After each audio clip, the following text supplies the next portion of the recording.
Greetings ladies and gentlefish, and welcome to another World of Tanks review. This time we are looking at the Tier 6 American light tank, the T21. Now I have already done a review of this tank in the past, but given that patch 9.18 changed a load of the light tanks and how they were structured in the game and all that jazz, I thought it was worth revisiting this little blighter to see how it's been affected by the changes, is it any good, etc, etc. Spoiler alert, or to prepare you, I guess, I used to love this tank before patch 9.18, and I still do. So, expect me to generally be saying quite good things about this tank. But before we get any further, as usual, tiny little bit of history for you. So this machine is closely related to the T20 medium tank project that the Americans had. It's not strictly speaking part of the same project, but it's based and uses a lot of components from the T20. It was a 24-ish ton tank that had around about 30mm of armour and mounted a 76mm gun. Historically, the Americans sat on this design for a while and didn't implement it because they thought that the tank was a bit on the heavy side for a light tank, and ultimately this thing was superseded by the T24 project, which ultimately became the M24 Chaffee that we have in the game at Tier 5. But we're not talking about the M24 Chaffee, we are talking about the T21. So, let's go through what it is you actually get with this thing. I'm going to talk about the guns in a short while, so I'm not going to dwell on those just now. The only thing I will say about the firepower at this point is that this thing gets 10 degrees gun depression, which is really nice to have. In most places, except over the very rear of the tank, over this big fat engine deck, you only get 6 degrees. And that's another thing worth bearing in mind about the T21. It's kind of large for a light tank. Compare it to the M24 Chaffee. There you go. The Chaffee is maybe fractionally taller, but the T21 is definitely longer. There's the T71. Let's compare it to... Here's an M41 Walker Bulldog. It's only slightly smaller than the M41 Bulldog, and the Bulldog is 2 tiers higher. And generally speaking, tanks do get larger as you go up the tiers. Nonetheless, it's quite a large tank. In terms of survivability, 600 hit points, which for a tier 6 light tank is not bad at all. 28mm of armour on the front of the turret and hull. That is not a lie. The armour on this tank is terrible. It's terrible to the point that I'm not even going to bother showing you the armour profile. It's a waste of time. You will get penetrated everywhere, you will get overmatched everywhere by a lot of the guns that are shooting at you. You'll get penetrated by HE rounds. The only bit where you might even have the vaguest glimmer of a chance of bouncing things is right in the middle of the gun mantlet, or close to the middle. There's a tiny little patch of armour that's around about 90mm thick, but realistically, you're going to get penetrated by everything and its wife. So I'm not even going to bother getting into the armour on this thing. In terms of mobility, it's kind of a good news, bad news situation.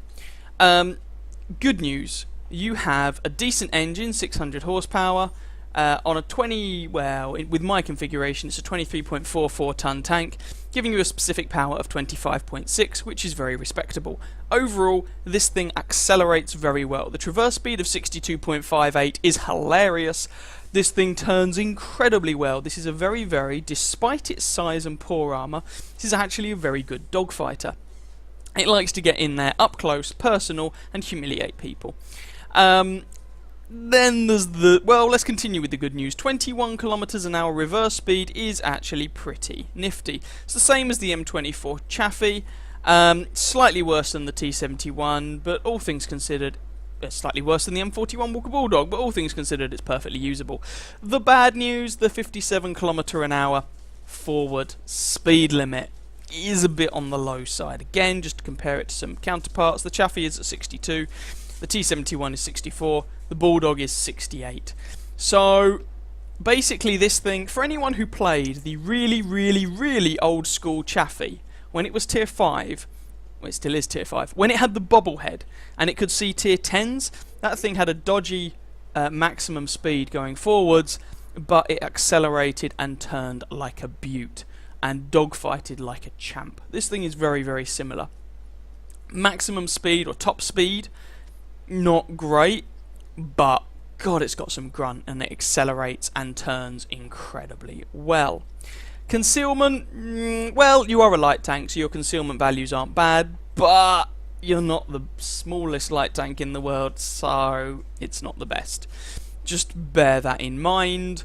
Your concealment values are still good, but not the best in class or anything like that. Spotting, well, base view range is 380. Now, we're only at tier 6 here. 380 meter base view range is perfectly workable. That's one of the aspects of light tanks that kind of received a little bit of a nerf when patch 9.18 hit.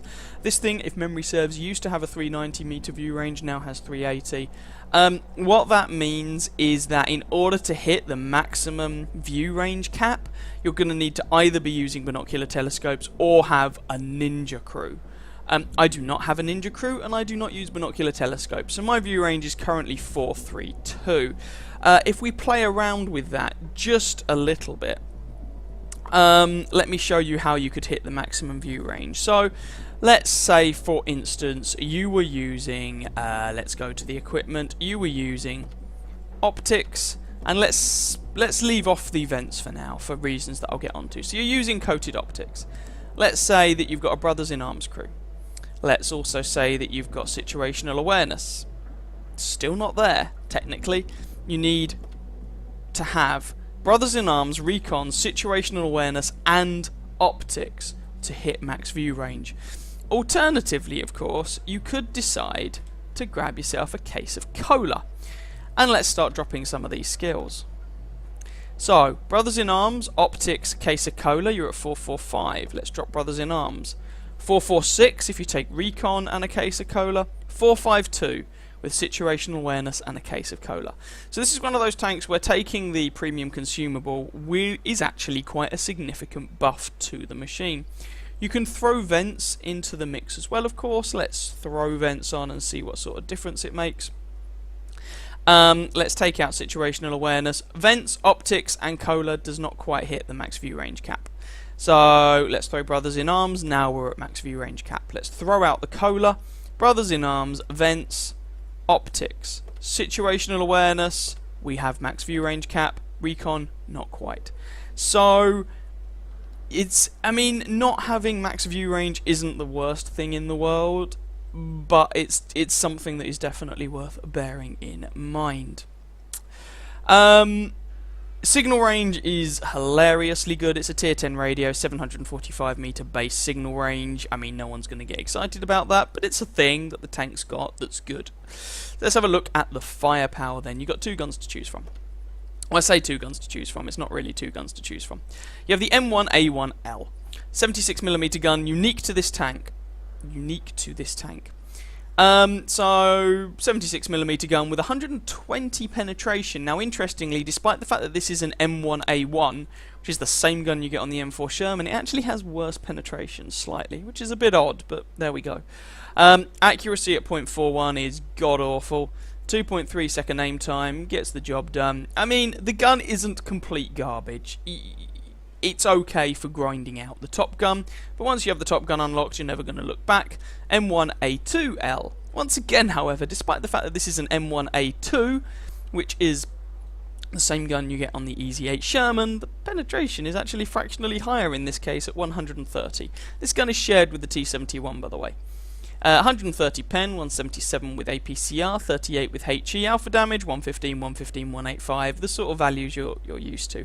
I mean, okay, technically the penetration is slightly higher than the same gun on, or the M1A2 on every other tank in the American tech tree, but it's only 2mm, effectively it's the same. 0.36 dispersion at 100 meters is fine. 1.9 second aim time is rather nice. This is, well, and 14.3 rounds a minute rate of fire. For a tier 6 light tank, this is actually a pretty good gun. In fact, what I'm going to do, I'm just going to very quickly compare it with the gun you find on the Easy 8 Sherman, because this is also at tier 6, but it's a tier 6 medium tank. So if we compare the two, the Sherman has a higher rate of fire, there's no getting around that. The penetrations and alpha damages are, to all intents and purposes, the same. The aim time and the accuracy are actually better on the light tank. So you could make the case that this is a better gun than you find on the Sherman, which is a medium tank, and you would usually expect the medium tank to have a better gun. But anyway, point is, for a tier 6 light tank, this is a perfectly usable gun. Having a quick look at the grind for you, well, I mean, bearing in mind that the tech tree here may be shuffled around. in an upcoming patch, they're talking about shuffling the tech tree itself around. So I'm going to quickly talk about it, but let's not dwell on it too much. You have to go up to the M5 Stuart at tier 4, regardless of which way you want to go up the American light tanks. The preceding tanks at tiers 2 and 3 are actually fairly decent. The M5 Stuart at tier 4 is generally considered to be a bit of a turd. Then you go to the M7 if you want to get to the T21. Difficult to comment on this tank because when I played it, it was still a medium. But essentially, I haven't heard particularly amazing things about the M7. It seems to be decidedly mediocre. And then you hit the T21. In terms of modules that you might already have unlocked, unfortunately, like the top engine, for example, is unique to this tank. The top gun, as I mentioned, is not shared with a lower tier tank. You get it on the T21 and the T71. So you do have to play this thing completely stock. However, the completely stock configuration is not terrible. It's workable. So that in and of itself, I think overall, grind-wise, overall, I would count that as a good thing for the T21. Just before we go and have a look at gameplay and all that jazz, quickly mention here, in terms of module locations, well, obviously a lot of your crew are going to be in the turret. You have a 5-man crew, so you have the commander, gunner, and loader, all sitting up here in the turret, and you've got the driver and radio operator in the front of the tank. At the back of the tank, pretty obviously, it's made of engine, fuel tanks, and other things that go up in flames. Interestingly, though, the ammo rack, there is an ammo rack situated in the middle of the hull, towards the bottom, directly underneath the turret, and that's on both sides. It basically runs across the tank on the inside. So I've not had any particular ammo rack problems with this machine, but do just bear in mind, if you see one of these side-ons, shooting it there, ammo rack, shooting it there, ammo rack, shooting it there, fire, shooting it there, fire.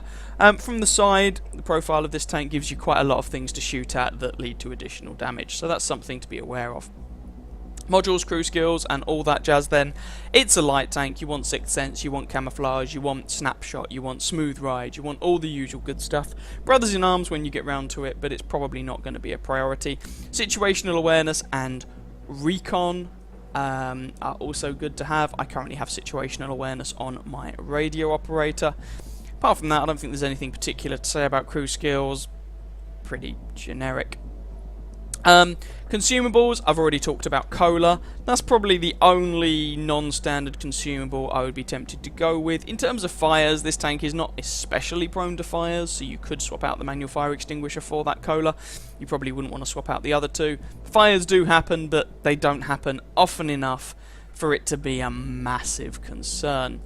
Ammunition, well, I have 5 rounds of high explosive, 10 of APCR, and the rest armor piercing. 130 pen on a tier 6 light tank gets the job done the vast majority of the time, unless you're trying to snipe at people from a great distance, and if you're doing that, you're playing your light tanks wrong.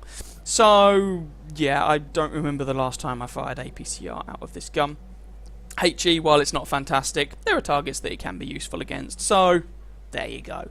That's the ammunition that I take. In terms of modules, it's a light tank. If you're not taking a vertical stabilizer, I would seriously question why you're not taking a vertical stabilizer. Accuracy on the move is your friend. You probably want some sort of vision enhancing equipment. You could use binocular telescopes. I'd probably recommend coated optics, just bearing in mind you're going to struggle to hit that view range cap. But I've got coated optics on mine. Third equipment slot. Well, I guess if you wanted to try and pimp out the view range a bit more, you could go with improved vents. Personally, 10% DPM please. I'll take the gun rammer. Don't forget your light tanks can do damage too. Of course, you've got the improved modules that you could load out if you wished to as well. Or instead, and go for the improved versions of those. With all that said and done, I think it's time to go and look at some gameplay, because we're not going to look at the armor profile of this tank as I mentioned earlier on. There is no point. It doesn't have any. So, let's go and blow things up.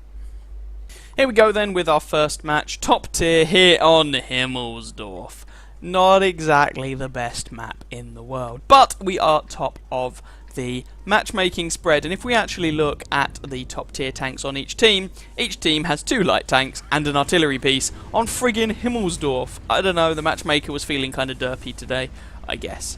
Nonetheless, here we are, it's an encounter match, we are going to go up to the top of the hill, and this sort of matchmaking, I'll be honest with you, T21 feels very, very strong. I mean, you can probably make the same case of pretty much any tier 6 tank, top tier with this matchmaking. The average player is not particularly good in their light tanks, especially... Oh, there's some friendly damage. Sorry. Especially not on Himmelsdorf. And ditto for the whole artillery thing. Someone's already predicted we're going to lose. That's nice. Now let's go and try and do something about that. So, tried a shot into the VK, didn't work. Shot at the KV-1S, bounced. I'm not fully aiming these because I do not want to get shot back in return. Hello, Mr. Largo. We'll put one into you, track you in place, and you are dead. The VK and the KV-1S suddenly decide, and this is not actually a terrible decision from them, but they suddenly decide they don't like this. They don't want to hang out here. They don't want to join in the fun. They'd rather go home. Can't really say I blame them. So, thinking about seeing if I can go after that Somua South 40, but I don't really want to go over the other side of Castle von Himmelsdorf because that's basically painting a giant sign over your head saying, please, all of the team who are down in the rest of the town, shoot me! So, let's not do that. VK is still playing it kind of cautiously again, can't blame him, and quite entertainingly, we have a bishop. Now, on this map, artillery is not great, but on this map of all artillery, something like a bishop is what you want, because its shell arc goes via the moon. There's kill number 1, by the way. Don't really want to get shot by the enemy team, but there we go. We put 1 into the T28, 2 into the T28. Can we pick up the kill on this fellow? You better believe it. Now, we take 1 shot there from an MT25. He rolls for 121. 220? Ooh, that tank clearly has new gun options, I guess. So we do take a little bit of damage for that, which is slightly unfortunate, but we've racked up 2 kills, which isn't the end of the world.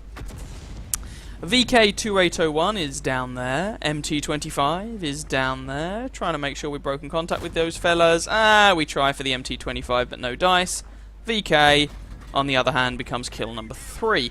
We're racking up the kills. They're pretty cheap, but we're racking them up. Scoreline is 8-5.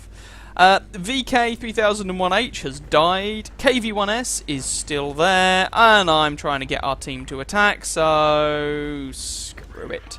Jumanji! Follow me, fellas. 1 into the KV-1S. There goes another one. It bounces, but who cares? He's focusing on other people. Team come to actually back me up, and that's kill number 4. 9-8, so the enemy team are still keeping this kind of fairly close. Teams are dying on both sides. Tanks are dying on both sides, not perhaps a huge surprise given the fact that no one has any armour. And there are the artillery. We managed to set the Hummel on fire. Someone else picks up the kill on him, unfortunately. We're trying to pick out the AMX, but we switch targets to the he fires again. Thankfully, he doesn't seem to be interested in me, and the enemy AMX is actually behind that. Hummel, which is kind of annoying. Hummel is quite a big tank. Now, we are on quite low health here. We have fired a couple of HE rounds to try and do the dirty for these artillery, and we managed to pick up kill number 6 with that HE round there. There's only a T67 and a Chi-He left. So, let's go and see what we can do about those guys. We know one of them is over in the capture circle, probably that Chi-He, given where he was last spotted. And there's a T67 somewhere. Now we are on quite low health here. We haven't actually done an obscene amount of damage, but we have been securing kills like a boss. Chi-He away there. Thankfully I've got armor piercing loaded, so it can go through that fence, and that's kill number 7. Switching back to high explosive, because the T67 has pretty pathetic armor. And nope. Oh, is he going to kill our T34? Yes, he is. 69 health remaining. I should probably have switched back to armor piercing at this point, as indeed I do, because there are fences that might be in the way.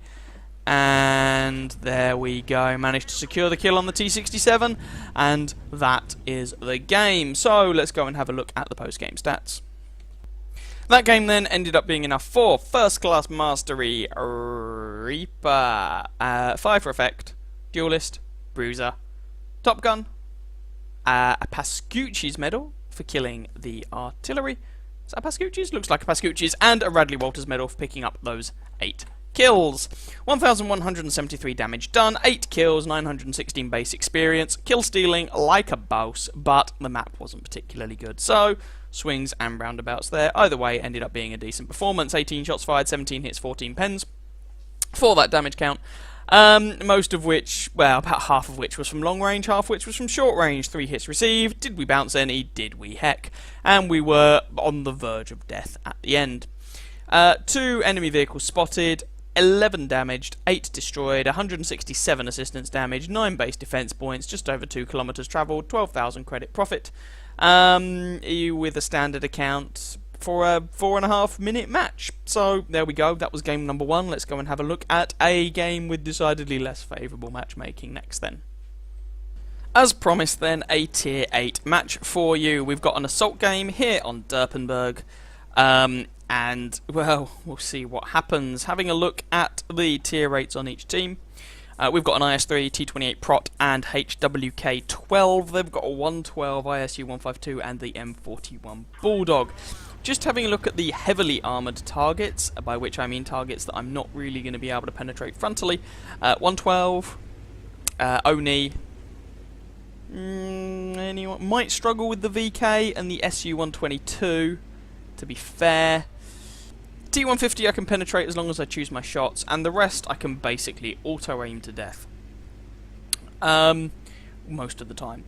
So, yeah, we've come over here to the left-hand side, 1 and 2 lines, and racing forwards, trying to see if we can spot some things. And this is where that low top speed can be problematic.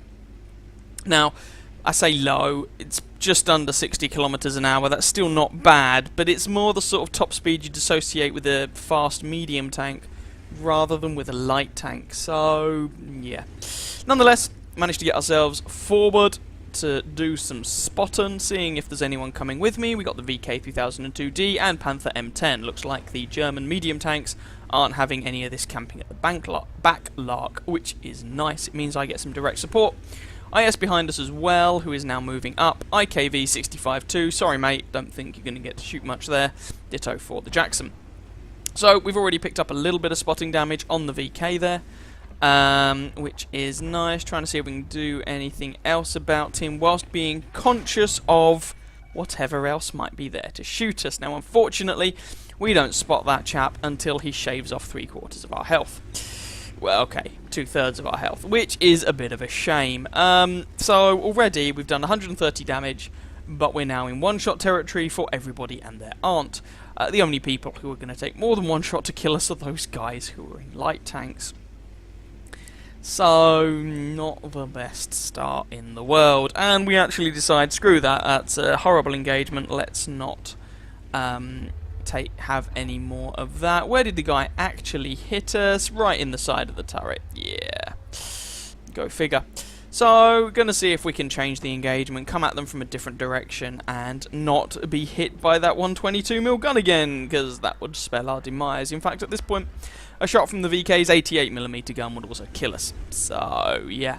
Managed to see an Oni and a Tiger 1, or we're not the ones seeing, but appreciate that there is an Oni and a Tiger 1 over on the other flank.